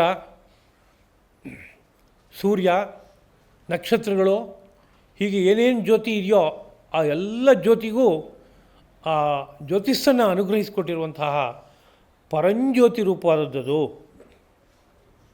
ಜ್ಯೋತಿಷಾಮಪಿ ಜ್ಯೋತಿ, ಎಲ್ಲ ಜ್ಯೋತಿಗಳಿಗೂ ಮೂಲ ಜ್ಯೋತಿ ಅದು. ತಮಸಃ ಪರಮುಚ್ಯತೆ, ತಮಸ್ಸಿನಿಂದ ಆಚೆಗಿದೆ. ಅಂದರೆ ತ್ರಿಗುಣಗಳಿಗಿಂತ ಆಚೆಗಿದೆ ಅದು. ಅದು ಜ್ಞಾನ ಎಂಬುದಾಗಿ ಕರೆಯಲ್ಪಡುತ್ತೆ. ಇನ್ನೊಮ್ಮೆ ಅದು ಜ್ಞೇಯ ಎಂಬುದಾಗಿ ಕರೆಯಲ್ಪಡುತ್ತೆ. ನಾನಾ ಉತ್ತಮವಾದಂತಹ ಯಾವ ಸಾಧನೆಗಳಿದೆಯೋ, ಅಮಾನಿತ್ವ, ಅದಂಭಿತ್ವ ಮೊದಲಾದವುಗಳು, ಅವುಗಳಿದ್ದಾಗ ಪಡೆಯೋಕೆ ಆಗುವವನು, ನೋಡಲ್ಪಡುವವನು ಎಂಬುದಾಗಿ ಕರೆಯಲ್ಪಡ್ತಾನೆ. ಅಂದರೆ ಜ್ಞಾನ, ಜ್ಞೇಯ, ಜ್ಞಾನಗಮ್ಯ ಇವೆಲ್ಲ ಪದಗಳಿಂದ ಆ ತತ್ವವನ್ನು ಕರೆಯುವಂಥದ್ದುಂಟು. ಮತ್ತು ಹೃದಯ ಸರ್ವಸ್ಯ ವಿಷ್ಠಿತಂ, ಎಲ್ಲರ ಹೃದಯಗಳಲ್ಲಿ ವಿಶೇಷವಾಗಿ ಪ್ರತಿಷ್ಠಿತನಾಗಿದ್ದಾನೆ. ಇದೀಗ ಎಷ್ಟು ವಿಷಯಗಳನ್ನು ಹೇಳಿದ್ದಾಯಿತು ಅಂತಂದರೆ, ಕ್ಷೇತ್ರ ಅಂದರೆ ಯಾವುದು ಎಂಬುದನ್ನು ಹೇಳಿದ್ದಾಯಿತು. 24 ತತ್ವಾತ್ಮಕವಾದ ಪ್ರಕೃತಿಯ ಒಂದು ಭಾಗ. ಅದ್ರ ಜೊತೆಗೆ ಹಾಗೆ ಇಚ್ಛಾ, ದ್ವೇಷ ಮೊದಲಾದಂಥ ಅಂತಃಕರಣದ ಧರ್ಮಗಳು ಇವೆಲ್ಲವೂ ಸೇರಿ ಕ್ಷೇತ್ರ ಅಂತಾಯಿತು. ಮತ್ತು ಇದರೊಳಗಡೆ ಇರುವವನು ಕ್ಷೇತ್ರಜ್ಞ ಎಂಬುದಾಗಿ ಅವನ ಬಗ್ಗೆ ಹೇಳಿದ್ದಾಯಿತು. ಈ ಶರೀರ ಯಂತ್ರವನ್ನು ಬಳಸ್ಕೊಂಡು ಆ ಒಳಗಡೆ ಬೆಳಗುವ ತತ್ವವನ್ನು ದರ್ಶನ ಮಾಡಬೇಕಾದ್ರೆ ಯಾವ್ಯಾವ ವಿಶಿಷ್ಟವಾದ ಧರ್ಮಗಳು, ಸಂಪತ್ತುಗಳು ನನ್ನಲ್ಲಿ ಇರಬೇಕು, ನಮ್ಮಲ್ಲಿ ಇರಬೇಕು ಎಂಬುದನ್ನು ತಿಳಿಸಿದ್ದಾಯಿತು. ಈ ಎಲ್ಲ ಸಾಧನಗಳನ್ನು ಬಳಸಿ ಅರ್ಥ ಮಾಡ್ಕೋಬೇಕಾಗಿರುವ ಪರತತ್ವ ಹೇಗಿದೆ ಅನ್ನೋ ಬಗ್ಗೆ ಒಂದು ಪರಿಚಯವನ್ನು ಕೊಟ್ಟಂತಾಯಿತು. ಹೀಗಿರೋದ್ರಿಂದ ಇತಿ ಕ್ಷೇತ್ರಂ ತಥಾ ಜ್ಞಾನಂ ಜ್ಞೇಯಂಚ ಉಕ್ತಂ ಸಮಾಸತಃ. ಸಂಕ್ಷೇಪವಾಗಿ ಕ್ಷೇತ್ರ, ಜ್ಞಾನ, ಜ್ಞೇಯ ಇವಿಷ್ಟನ್ನು ಹೇಳಿದ್ದಾಯಿತು. ಮದ್ಭಕ್ತ ಏತದ್ ವಿಜ್ಞಾಯ ಮದ್ಭಾವಾಯ ಉಪಪದ್ಯತೆ. ನನ್ನ ಭಕ್ತನು, ನನ್ನನ್ನು ಭಜಿಸಬೇಕು ಅಂತ ಇಷ್ಟಪಡುವಂಥ ವ್ಯಕ್ತಿಯು ಏತದ್ವಿಜ್ಞಾಯ ಇದಿಷ್ಟನ್ನು ಅರ್ಥ ಮಾಡಿಕೊಂಡು ಮದ್ಭಾವಾಯ ನನ್ನ ಭಾವದಲ್ಲಿ ಒಂದುಗೂಡೋದಕ್ಕೆ ಅವನು ಸಿದ್ಧನಾಗ್ತಾನೆ ಎಂಬುದಾಗಿ ಒಂದು ಭಾಗವನ್ನು ವ್ಯಕ್ತಪಡಿಸಿ ಅನಂತರ ಈ ಪ್ರಕೃತಿ ಮತ್ತು ಪುರುಷ ಇವರಲ್ಲಿ ಇರುವಂತಹ ಸಾಧಾರಣವಾದಂತಹ ಒಂದು ಲಕ್ಷಣವನ್ನು ಜ್ಞಾಪಿಸ್ಕೋತಾ ಇದ್ದಾರೆ. ಪ್ರಕೃತಿಂ ಪುರುಷಂಚೈವ ವಿದ್ಧಿ ಅನಾದಿ ಉಭಾವಪಿ. ಪ್ರಕೃತಿ ಮತ್ತು ಪುರುಷ ಇವೆರಡೂ ಅನಾದಿ ಎಂಬುದಾಗಿ ತಿಳ್ಕೋ ಅಂತ. ಅಂದರೆ ಯಾವತ್ತು ಹುಟ್ಟಿತು ಅಂತ ಪ್ರಶ್ನಿಸೋಕ್ಕೆ ಬರಲ್ಲ, ಎಂದೆಂದೂ ಇರುವಂಥ ಎರಡು ತತ್ವಗಳು ಪ್ರಕೃತಿ ಪುರುಷ. ಮತ್ತು ಈ ಪ್ರಕೃತಿನಲ್ಲಿ ಮಹತ್ತು, ಅಹಂಕಾರ, ಮನಸ್ಸು ಮೊದಲಾದ ನಾನಾ ರೂಪಗಳು, ಹಾಗೆ ಗುಣಗಳು, ಸುಖ, ದುಃಖ, ಮೋಹ ರೂಪವಾದಂತಹ ಮೂರು ಧರ್ಮಗಳು, ಅದಕ್ಕೆ ಕಾರಣವಾಗಿರುವಂತಹ ತ್ರಿಗುಣಗಳು, ಇವೆಲ್ಲವೂ ಸಹ ಈ ಪ್ರಕೃತಿಯಿಂದ ಹುಟ್ಟಿದವುಗಳು, ಪ್ರಕೃತಿಗೆ ಸೇರಿದವುಗಳು. ಇಂತಹ ಈ ಸೃಷ್ಟಿನಲ್ಲಿ ನಮಗೆ ಕಾರ್ಯ, ಕಾರಣ, ಕರ್ತೃ ಅಂತ ಏನೇನು ತೋರ್ತಾ ಇದೆಯೋ, ಇದು ಕಾರ್ಯ, ಇದೊಂದು ಪದಾರ್ಥ, ಇದು ಇಂತಹ ಕಾರಣದಿಂದ ಸಿದ್ಧವಾಗಿದೆ, ಇದಕ್ಕೆ ಕರ್ತೃ ಹೀಗೆ ಅಂತ ಕಾರ್ಯ, ಕಾರಣ, ಕರ್ತೃ ಅಂತ ಈ ಜಗತ್ತಿನಲ್ಲಿ ನಾವು ಏನೇನು ಚಿಂತನೆ ಮಾಡ್ತಾ ಇದ್ದೀವೋ ಇದಕ್ಕೆಲ್ಲ ಮೂಲಭೂತವಾದ ಕಾರಣ ಪ್ರಕೃತಿನೇ ಆಗಿದೆ. ಅದೇ ರೀತಿಯಲ್ಲಿ ಸುಖ ದುಃಖವನ್ನು ಒಬ್ಬ ಇಲ್ಲಿ ಅನುಭವಿಸ್ತಾನೆ ಅಂತ ಹೇಳೋಕ್ಕೆ ಕಾರಣ ಏನಪ್ಪ ಅಂತ ಕೇಳಿದ್ರೆ, ಪುರುಷ ಅಂತ ಒಬ್ಬಿದ್ದಾನೆ, ಅವನು ಭೋಕ್ತೃತ್ವ ಅನ್ನೋ ರೀತಿಯಾದಂಥ ಅನುಭವಕ್ಕೆ ಮೂಲ ಅವನೇನೆ. ಅಂದರೆ ಪ್ರಕೃತಿ, ಪುರುಷ ಇವರಿಬ್ಬರ ಪಾತ್ರ ಹೇಗಿದೆ ಅಂತಂದರೆ ಹೀಗೆ ಎಂಬುದಾಗಿ ಭಾವಿಸು. ಇಲ್ಲಿ ಒಬ್ಬ ಪುರುಷ ವಾಸ ಮಾಡ್ತಾ ಇದ್ದಾನೆ. ಪುರಿ ಶೇತೆ ಇತಿ ಪುರುಷ. ಶರೀರವೆಂಬ ಪಟ್ಟಣದಲ್ಲಿ ವಾಸ ಮಾಡ್ತಾ ಇದ್ದಾನೆ ಅವನು ಪ್ರಕೃತಿ ಸ್ಥೋಪಿ. ಈ ಪ್ರಕೃತಿಯ ಮಧ್ಯದಲ್ಲಿ ನೆಲೆಸಿದ್ರೂ ಸಹ ನ ಭುಂಕ್ತೆ ಪ್ರಕೃತಿಯಾನ್ ಗುಣ. ಈ ಪ್ರಕೃತಿಯಿಂದ ಹುಟ್ಟುವಂತಹ ಗುಣವನ್ನು ಅವನು ಭೋಗಿಸ್ತಾ ಇಲ್ಲ. ಭೋಗಿಸ್ತಾ ಇದ್ದೀನಿ ಅಂತ ಅವನು ಅಂದ್ಕೊಂಡ್ರೆ, ನಾನು ಸುಖ ಪಡ್ತಾ ಇದ್ದೀನಿ, ನಾನು ದುಃಖ ಪಡ್ತಾ ಇದ್ದೀನಿ, ನನಗೆ ಹೀಗಾಯಿತು, ನನಗೆ ಹಾಗಾಯಿತು ಅಂತ ನಾನಾ ರೀತಿಯಲ್ಲಿ ಸುಖ ದುಃಖಗಳನ್ನು ನಾನು ಅನುಭವಿಸ್ತಾ ಇದ್ದೀನಿ ಅಂತ ಅಂದ್ಕೊಂಡ್ರೆ ಅದಕ್ಕೆ ಕಾರಣ ಏನಪ್ಪ ಅಂದರೆ ಗುಣಸಂಗ ಅಸ್ಯ ಸದಸದ್ಯೋನಿ ಜನ್ಮಸು ಕಾರಣಂ. ಸಜ್ಜನ್ಮ, ಅಸಜ್ಜನ್ಮ, ಸದ್ಯೋನಿ, ಅಸದ್ಯೋನಿ ಇವುಗಳಲ್ಲಿ ಹುಟ್ಟೋದಂಥದ್ದು. ಹುಟ್ಟು ಅನ್ನೋದು ಎಲ್ಲೆಲ್ಲಿ ಆಗ್ತಾಯಿದೆ ಅಂದರೆ ನಾನಾ ಯೋನಿಗಳಲ್ಲಿ, ಜನ್ಮಗಳಲ್ಲಿ ಆಗ್ತಾಯಿದೆ. ಆ ಯೋನಿಗಳು, ಜನ್ಮಗಳನ್ನು ಸತ್ ಅಸತ್ ಅಂತ ವಿಭಾಗಿಸ್ಬೋದು.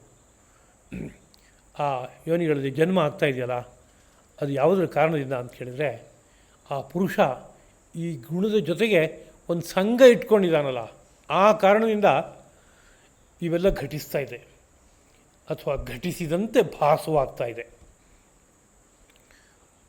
ವಸ್ತುತಃ ಆ ಪುರುಷ ಹೇಗಿದ್ದಾನೆ ಅಂತ ಕೇಳಿದರೆ ಅವನು ಉಪದ್ರಷ್ಟ ಅಷ್ಟೇ. ಅವನು ಹತ್ತಿರದಲ್ಲಿ ನಿಂತು ನೋಡ್ತಾ ಇದ್ದಾನೆ. ಒಳಗಡೆಗೆ ಹತ್ತಿರದಲ್ಲಿ ನಿಂತು, ಆತ್ಮನಿಗಿಂತ ಹತ್ತಿರದವ್ರು ಯಾರೂ ಇಲ್ಲ ಈ ಶರೀರ ಯಂತ್ರದಲ್ಲಿ. ಅಲ್ಲಿ ನಿಂತವನು ಎಲ್ಲವನ್ನೂ ದ್ರಷ್ಟ ನೋಡ್ತಾ ಇದ್ದಾನೆ, ಅಂದರೆ ಸಾಕ್ಷಿಯಾಗಿದ್ದಾನೆ ಅಷ್ಟೇ. ಹನುಮಂತ ಅದೇ ರೀತಿಯಲ್ಲಿ ಅನುಮೋದನೆ ಮಾಡ್ತಾ ಇದ್ದಾನೆ. ನೋಡಿದೆ ನೋಡಿದೆ ನೋಡಿದೆ ನೋಡಿದೆ ಎಂಬುದಾಗಿ ತಾನು ಅಲ್ಲಿ ಗಮನಿಸ್ತಾ ಇದ್ದಾನೆ. ಭರ್ತ ಒಂದು ದೃಷ್ಟಿಯಿಂದ ಎಲ್ಲವನ್ನೂ ಭರಿಸ್ತಾ ಇದ್ದಾನೆ.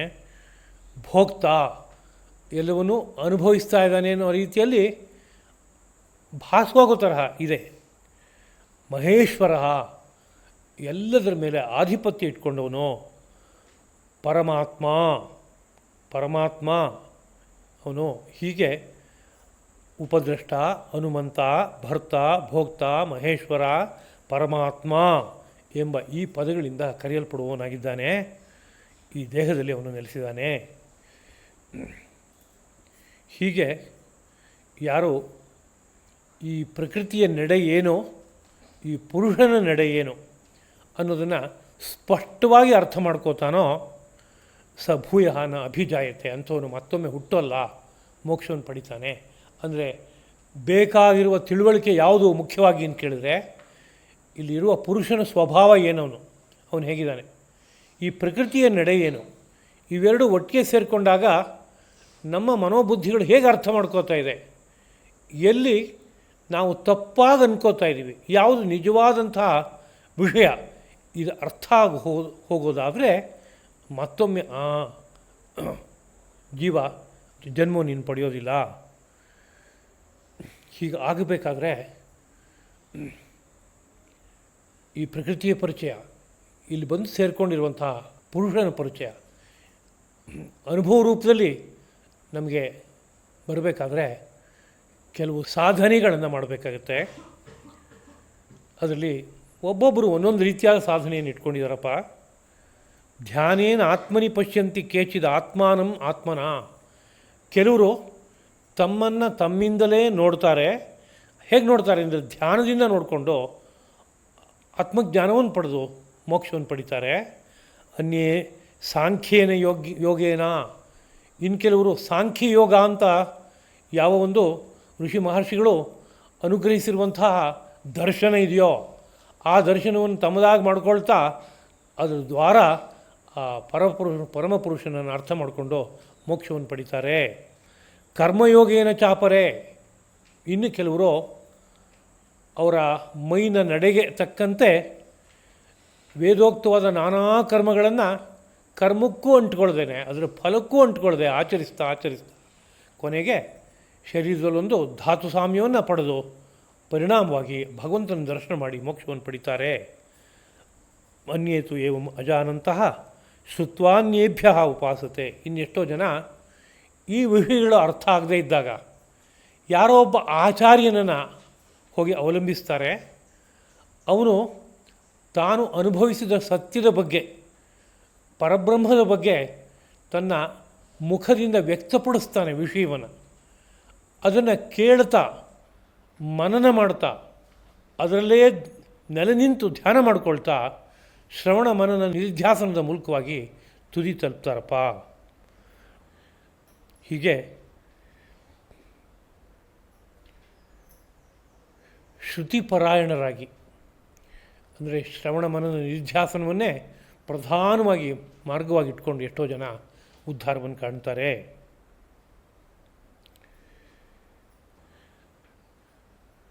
ಜೊತೆಗೆ ಈ ಸೃಷ್ಟಿಯ ನಡೆ ಹೇಗಿದೆ ಅಂತ ಕೇಳಿದ್ರೆ,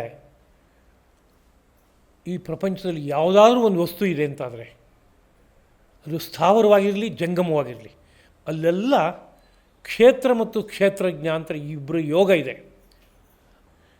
ಇದನ್ನು ನಿನ್ನ ಮನಸ್ಸಿಗೆ ತಂದುಕೋಪ ಅರ್ಜುನ. ಇಂತಹ ಈ ಕ್ಷೇತ್ರ ಮತ್ತು ಕ್ಷೇತ್ರಜ್ಞ ಯೋಗರೂಪವಾಗಿರುವಂತಹ ಈ ಬದುಕಿನಲ್ಲಿ ಸಮಂ ಸರ್ವೇಷು ಭೂತೇಷು ತಿಷ್ಠಂತಂ ಪರಮೇಶ್ವರಂ. ಎಲ್ಲ ಜೀವಕೋಟಿಗಳಲ್ಲೂ ಏಕರೂಪವಾಗಿ ಸಮವಾಗಿ ಯಾವ ಪರಮೇಶ್ವರನು ನೆಲೆಸಿದ್ದಾನೋ, ಯಾವನೋ ವಿನಾಶವನ್ನು ಹೊಂದುವಂತಹ ಈ ಕ್ಷೇತ್ರ ರೂಪವಾದಂತಹ ಜಾಗದಲ್ಲಿ ತಾನು ಮಾತ್ರ ಅವಿನಾಶಿಯಾಗಿ ಬೆಳಗ್ತಾ ಇದ್ದಾನೋ, ಅವನನ್ನು ಯಾರು ನೋಡ್ತಾನೋ ಅವನೇ ನಿಜವಾದಂತಹ ಮುನಿ, ಅವನೇ ಜ್ಞಾನಿ. ಸಮಂ ಪಶ್ಯನ್ ಹಿ ಸರ್ವತ್ರ ಸಮವಸ್ಥಿತಂ ಈಶ್ವರಂ. ಎಲ್ಲ ಕಡೆಯಲ್ಲಿ ನೆಲೆ ನಿಂತಿರುವಂಥ ಸಮವಾಗಿ ಏಕರೂಪನಾಗಿ ಅಖಂಡನಾಗಿ ನೆಲೆ ನಿಂತಿರುವಂತಹ ಆ ಪರಮಾತ್ಮನನ್ನು ಎಲ್ಲೆಲ್ಲೂ ನೋಡ್ತಾ ತಾನು ಯಾವ ಜೀವಕ್ಕೂ ಹಿಂಸೆಯನ್ನು ಮಾಡದವನಾಗ್ತಾನೆ. ಕಾರಣ, ನನ್ನಲ್ಲಿ ಹೇಗೆ ಒಳಗಡೆ ಒಂದು ಬೆಳಕು ನೆಲೆಸಿದೆಯೋ, ನನಗೆ ಹಿಂಸೆ ಆದರೆ ಹೇಗೆ ಅದೊಂದು ದುಃಖಕ್ಕೆ ಕಾರಣವಾಗುತ್ತೋ, ಅದೇ ರೀತಿಯಲ್ಲಿ ಎಲ್ಲಿ ಭಗವಂತ ನೆಲೆಸಿದಾನೋ ಅಲ್ಲೆಲ್ಲೂ ಹಿಂಸೆಯನ್ನು ಕೊಡಬಾರ್ದು, ಹಿಂಸೆಯನ್ನು ಉಂಟು ಮಾಡಬಾರ್ದು ಅನ್ನೋ ರೀತಿಯ ಮನಸ್ಸಿಂದ ಕೂಡಿರ್ತಾನೋ ಅವನು ಖಂಡಿತವಾಗಿಯೂ ಪರಮಗತಿಯನ್ನು ಹೊಂದ್ತಾನೆ. ಅಂದರೆ ಅಹಿಂಸಾರೂಪವಾದ ಧರ್ಮದಲ್ಲಿ ನೆಲೆ ನಿಂತು ಅದರ ಹೆಜ್ಜೆಯಾಗಿ ಮುಂದಕ್ಕೆ ತತ್ವ ಸಾಕ್ಷಾತ್ಕಾರವನ್ನು ಅವನು ಮಾಡ್ಕೋತಾನೆ. ಈ ಕ್ಷೇತ್ರ ಮತ್ತು ಕ್ಷೇತ್ರಜ್ಞ ಇವರಿಬ್ಬರು ನೆಲೆಸಿರುವಂತಹ ಈ ಒಂದು ಜಾಗದಲ್ಲಿ ಇಲ್ಲೇನೇನು ಕ್ರಿಯಾಕಲಾಪಗಳು ನಡೆಯುತ್ತೋ ಅದೆಲ್ಲವೂ ಪ್ರಕೃತಿಯ ಕಾರಣದಿಂದ ನಡೀತಾ ಇದೆ. ಇಲ್ಲೊಬ್ಬ ಇದ್ದಾನೆ ಒಳಗಡೆಗೆ, ಅವನು ಅಕರ್ತ, ಯಾವ ಕಾರ್ಯವೂ ಮಾಡ್ತಾ ಇಲ್ಲ, ಅವನು ಕೇವಲ ನೋಡ್ತಾ ಇದ್ದಾನೆ ಸಾಕ್ಷಿಯಾಗಿ. ಈ ವಿಷಯ ಯಾರಿಗೆ ಸ್ಪಷ್ಟವಾಗಿ ಅರ್ಥ ಆಗಿಬಿಡುತ್ತೋ ಅವನು ಜ್ಞಾನಿ. ನಾನಾ ಜೀವಕೋಟಿಗಳನ್ನು ಗಮನಿಸ್ತಾ ಇರುವಾಗ ಇಲ್ಲೊಂದು ಜೀವ ಇದೆ, ಇಲ್ಲೊಂದು ಜೀವ ಇದೆ, ಇಲ್ಲೊಂದು ಜೀವ ಇದೆ ಅಂತ ಪೃಥಕ್ ಪೃಥಕ್ಕಾಗಿ ನಮ್ಮ ಬುದ್ಧಿಗೆ ಭಾಸವಾಗುತ್ತೆ. ಆದರೆ ಅದು ಪೃಥಕ್ ಪೃಥಕ್ಕಾಗಿಲ್ಲ, ಒಂದೇ ಒಂದಾದದ್ದಾಗಿದೆ. ಹಾಗೆ ನಮಗೆ ಭಾಸವಾಗ್ತಾ ಇದೆ. ಅದರಿಂದಲೇ ಈ ಸೃಷ್ಟಿಯಲ್ಲೂ ವಿಸ್ತಾರವನ್ನು ಕಾಣ್ತಾ ಇದೆ. ಈ ವಿಷಯ ಯಾರಿಗೆ ಅರ್ಥ ಆಗುತ್ತೋ ಅವನು ಮುನಿ.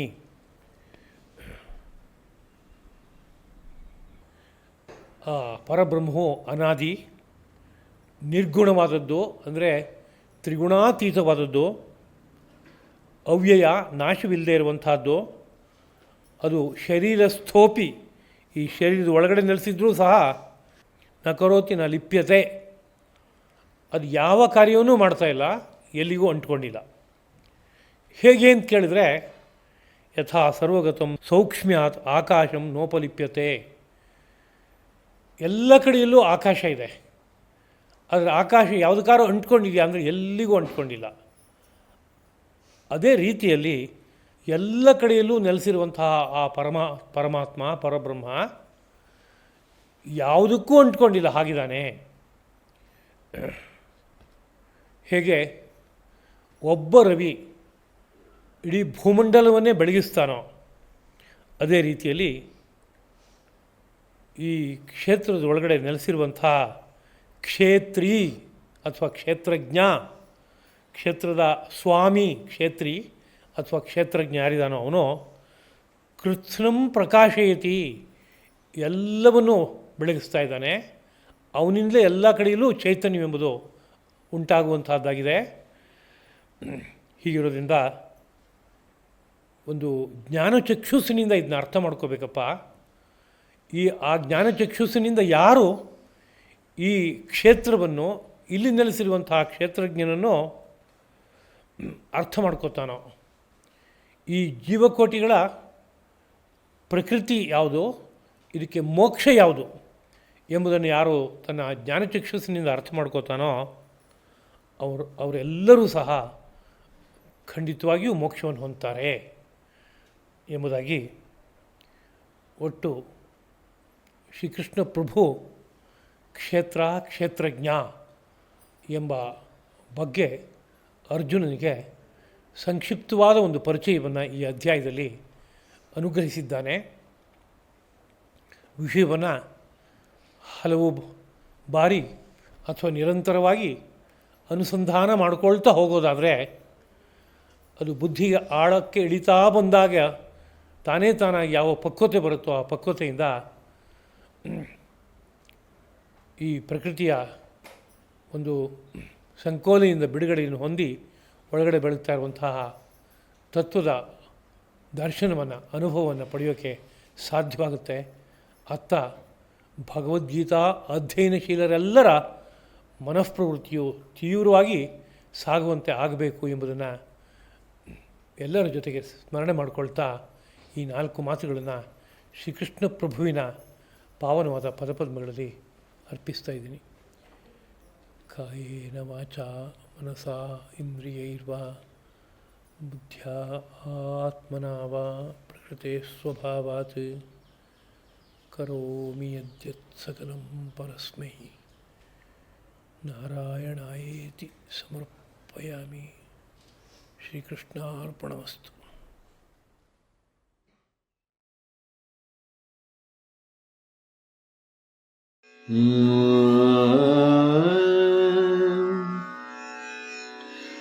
ತೊರೆದು ಜೀವಿಸಬಹುದೇ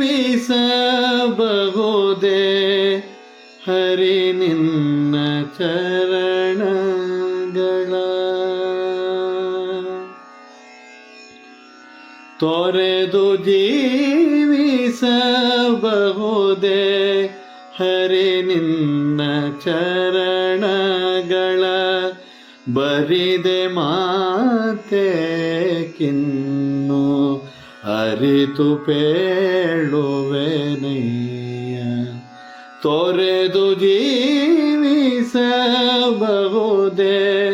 ಹರಿ ನಿನ್ನ ಚರಣಗಳ, ಬರಿದೆ ಮಾತೆ ಕಿನ್ನು ಅರಿತು ಪೇಳುವೆನಯ್ಯ. ತೊರೆದು ಜೀವಿಸಬಹುದೇ ಹರಿ ನಿನ್ನ ಚರಣಗಳ.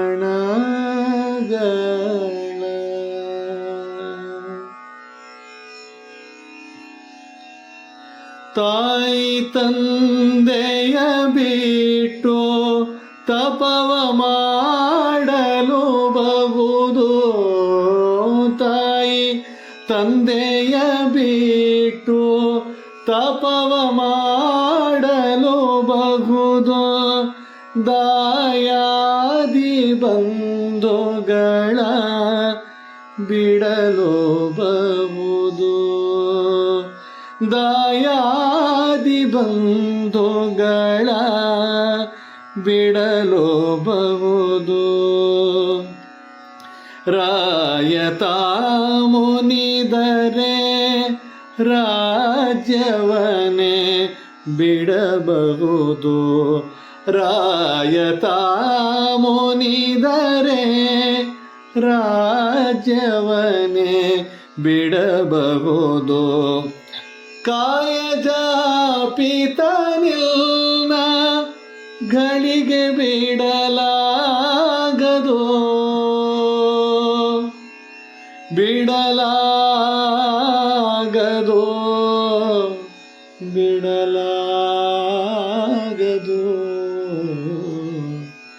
ತೊರೆದು ಜೀವಿಸಬಹುದೇ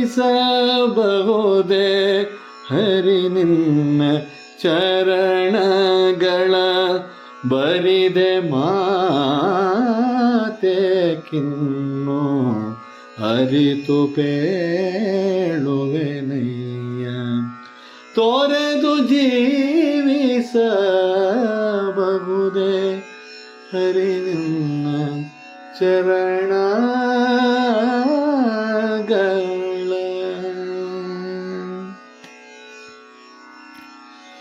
ಒಡಲು ಹಸಿಯಲು ಅನ್ನವಿಲ್ಲದಲೆ ಇರಬಹುದು, ಒಡಲು ಹಸಿಯಲು ಅನ್ನ ಇಲ್ಲದಲೆ ಇರಬಹುದು, ಪಡೆದ ಕ್ಷೇತ್ರವ ಬಿಟ್ಟು ಹೊರಡಬಹುದು, ಪಡೆದ ಕ್ಷೇತ್ರವ ಬಿಟ್ಟು ಹೊರಡಬಹುದು, ಮಡದಿ ಮಕ್ಕಳ ಕಡೆಗೆ ತೊಲಗಿಸಿಯೇ ಬಿಡಬಹುದು. ಓ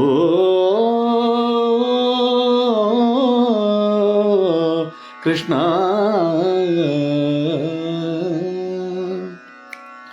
ಮಡದಿ ಮಕ್ಕಳ ಕಡೆಗೆ ತೊಲಗಿಸಿಯೇ ಬಿಡಬಹುದು, ಮಡದಿ ಮಕ್ಕಳ ಕಡೆಗೆ ತೊಲಗಿಸಿಯೇ ಬಿಡಬಹುದು. ಕಡಲೊಡೆಯ ನಿಲ್ಲಡಿಯಾರ ಗಳಿಗೆ ಬಿಡಲಾಗದೋ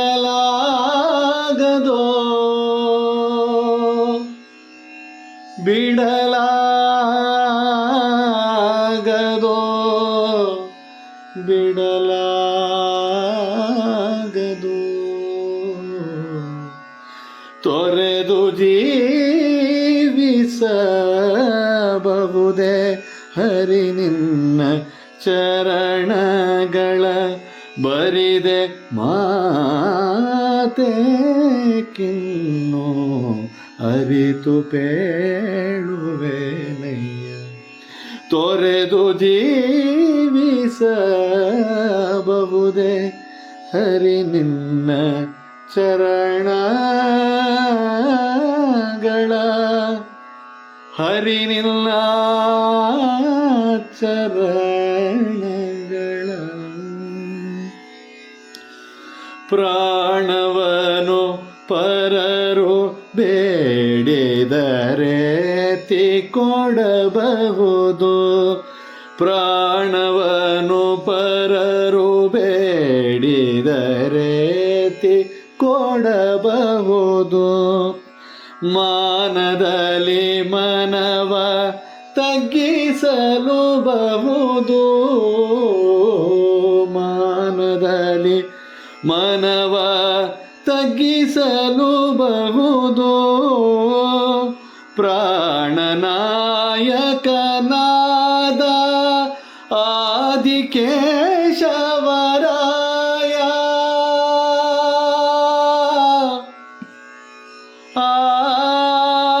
ಆದಿಕೇಶವ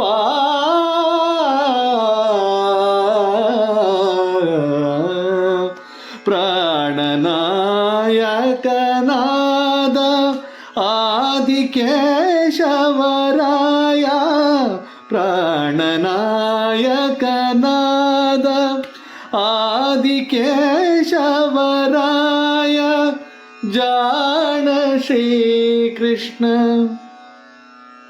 ಕೃಷ್ಣ ಕೃಷ್ಣ ಜಾಣ ಶ್ರೀಕೃಷ್ಣ ಕೃಷ್ಣ ಕೃಷ್ಣ ಜಾಣ ಶ್ರೀಕೃಷ್ಣ ನಿನ್ನಡಿಯ ಬಿಡಲಾಗದೋ ಬಿಡಲಾಗದೋ